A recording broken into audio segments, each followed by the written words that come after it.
zajednica su okrenuti ka nama. Pa ne, da li žene iz Srebrenice... Ko je onda okrenut ka zločincima? Ko je okrenut ka drugoj strani?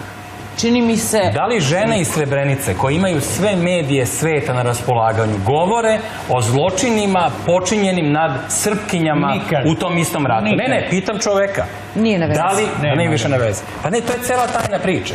Znači, oni govore nama da ne govorimo o svojim žrtvama iz nekih kao opštih humanističkih razloga, a oni sami govore samo o nama kao dželatima i ne govore o žrtvama, Srpkinjama koje su prošle kroz neverovatna stradanja, dečici koji su pobijena tamo gde su ubijena sela, gde su i kerovi ubijani zato što su bili u srpskoj kući.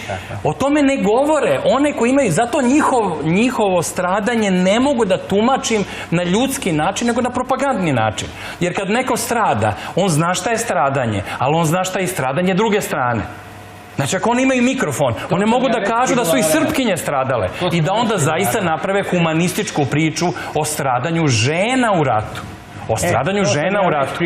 Ali one to ne rade. Ne da ne rade, nego ne pada im na pamet da pomenu čak i minimalnu krivicu bilo kog muslimana stradalog u Srebrenici.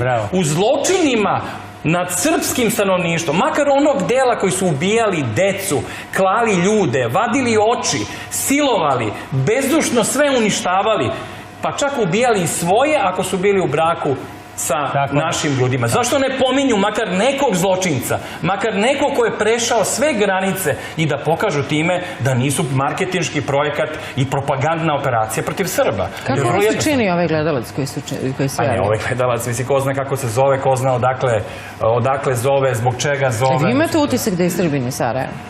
Ne. Ne, ja imam utisak da je on namešteno zvao. Ko je on? Ima raznih ludaka sa raznih strana, vi sami znate to. Imate u hrvatskoj vojsci, u muslimanskoj vojsci, bošnjačkoj, imali ste i Srbe, znači imali ste razne ljude, imate razne avanturiste, ekscentrike. Eto, imamo i tu dvojicu koji su Srba, koji su silovali tamo te nesrećne šiptarke na Kosovu. Znači imamo razne ljude. Ko je on? Nije bitno. Kakav je on? To smo sad čuli. Jasno. Znači on nije rekao nijednu reč o stradanju.